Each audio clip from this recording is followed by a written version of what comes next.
আমরা এখন এসেছি বদরের প্রান্তরে। এটা হচ্ছে বদরের এখানে মসজিদ।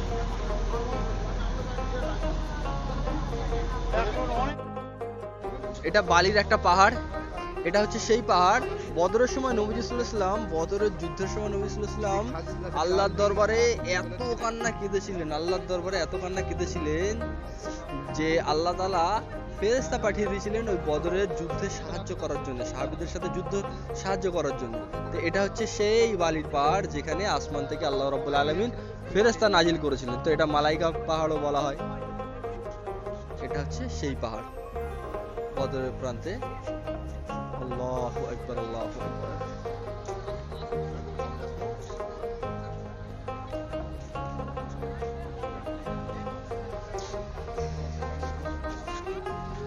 এটা হচ্ছে সেই পাহাড় বদরের সময় নবী সাল্লাল্লাহু আলাইহি ওয়াসাল্লামের ওই কান্না নবী সাল্লাল্লাহু আলাইহি ওয়াসাল্লাম এত কান্না কেঁদেছিলেন আল্লাহর কাছে যে আল্লাহ আসমান থেকে ফেরেশতা পাঠিয়ে দিয়েছিলেন। এই সেই বালির পাহাড়, এই পাহাড়ের উপরে মালাইকারা আসমান থেকে নেমে এসেছিলেন এবং বদরের যুদ্ধে সাহাবীদের সাথে, নবী সাল্লাল্লাহু আলাইহি ওয়াসাল্লামের সাথে বদরের যুদ্ধে ওই ফেরেশতাগুলো যুদ্ধ করেছিলেন, সাহায্য করেছিলেন। আমরা তো উপর থেকে উঠবো। চলে আসুন, চলে আসুন, চলে আসুন।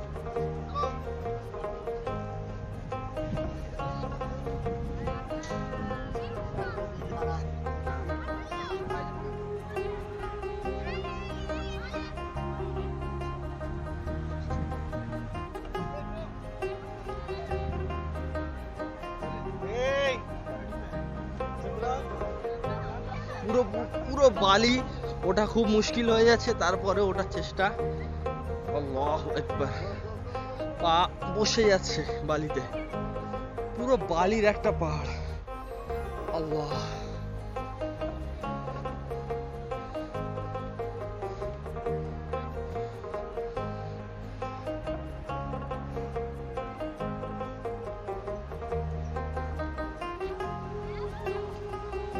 উঠবেন উপরে, উঠবেন পুরো একদম মাথায়। হ্যাঁ, মাথায় উঠবেন? পারবেন না? বালি তো পাসলিক খাচ্ছে। ना ना ना ना ना, ध्यान से, ध्यान से, गिर जाओगे।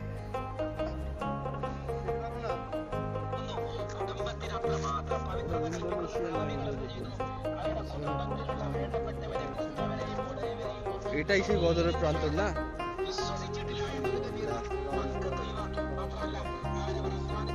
এটা হলো সেই বদরের প্রান্তর যেখানে বদরের যুদ্ধ হয়েছিল, ইসলামের প্রথম যুদ্ধ।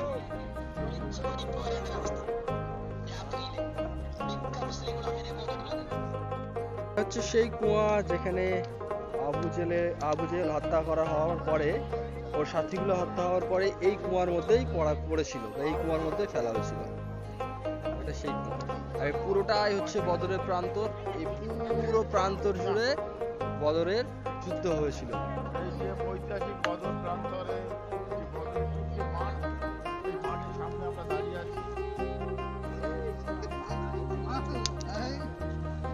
এটাই সেই কুয়া, যে কুয়ার মধ্যে আবু জেহেল হত্যা হওয়ার পরে এখানে ফেলা হয়েছিল। হত্যা করে দিয়েছিল আবু জেহেল। এই সেই এটা সেই, আর এই যে মাঠটা দেখতে পাচ্ছেন, এটা হচ্ছে বদরের প্রান্ত। কুয়ার কথাই বলা হচ্ছে, কবরের কথা কেউই বলেনি এখানে। এই আবু জেহেল একটা সময় নিজেকে মনে করতো যে আমি সঠিক, আর মুহাম্মদ সাল্লাল্লাহু আলাইহি ওয়াসাল্লাম শত বোঝানোর পরেও মানতো না।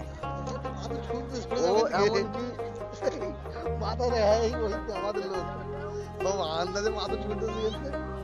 এমনকি আবু জেহেল মানে বদরের যুদ্ধ হওয়ার আগে ও দোয়া করতো আল্লাহর কাছে কাবার গ্লাভ ধরে যে আল্লাহ, যে সঠিক তাকে বিজয় দান করো।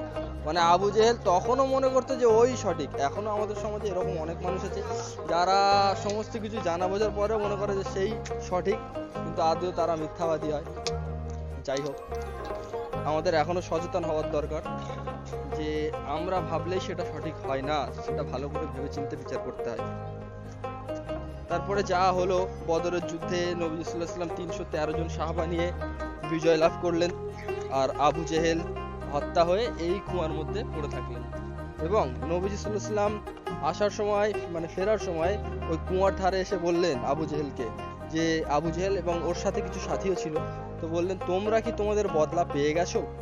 তো কিছু সাহাবারা জিজ্ঞেস করলেন, ইয়া রাসূলুল্লাহ সাল্লাল্লাহু আলাইহি ওয়াসাল্লাম, এরা তো মারা গেছে। তো নবী সাল্লাল্লাহু আলাইহি ওয়াসাল্লাম বললেন যে হ্যাঁ, তারপরেও এরা এখন আমার কথা শুনতে পাচ্ছে। এখানে সবাই পাথর মেরে মেরে উঁচু করে দিয়েছে পাথরটা।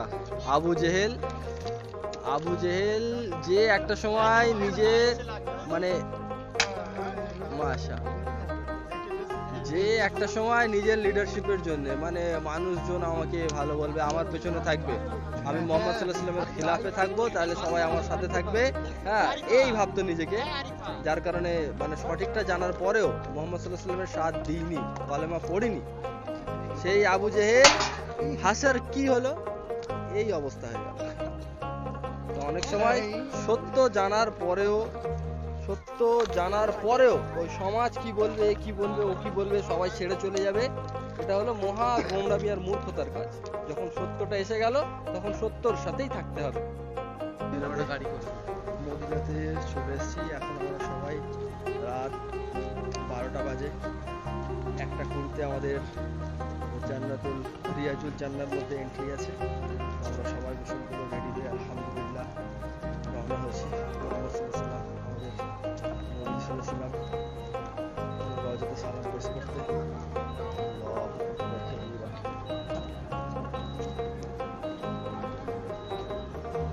اللهم صل على محمد وعلى آل محمد كما صليت على إبراهيم وعلى آل إبراهيم إنك حميد مجيد اللهم بارك على محمد وعلى آل محمد كما باركت على إبراهيم وعلى آل إبراهيم إنك حميد مجيد يا أرحم الراحمين এত সুন্দর মদিনা, এত সুন্দর, না আসলে জানতেই পারতাম না মদিনা এত সুন্দর জায়গা।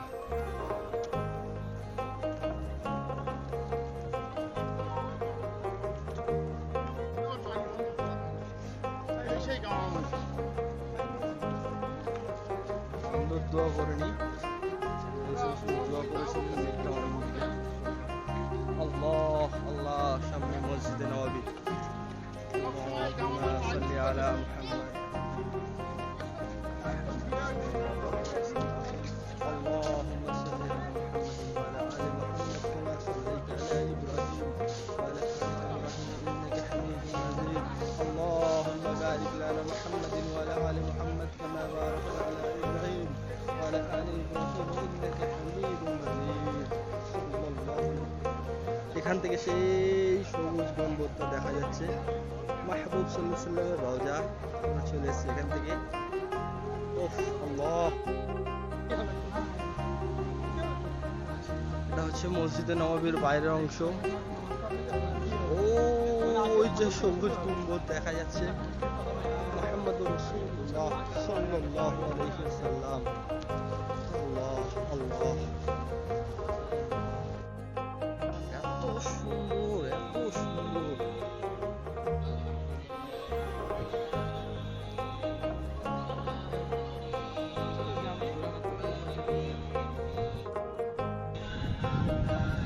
এটা হচ্ছে মসজিদে নববী।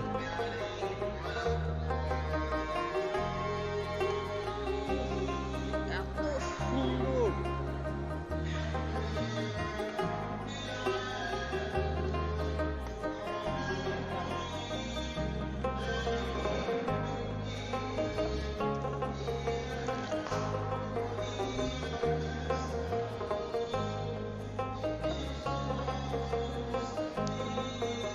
আমি আছি এখন মসজিদে নববীর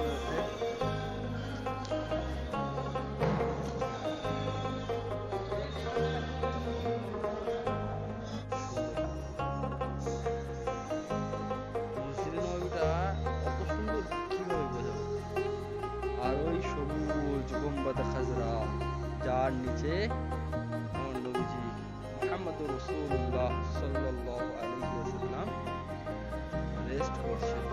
তার সাথে দুজন সাহাবা, হযরত আবু বকর সিদ্দিক রাদিয়াল্লাহু তাআলা আনহা আর হযরত ওমর ফারুক রাদিয়াল্লাহু তাআলা আনহা।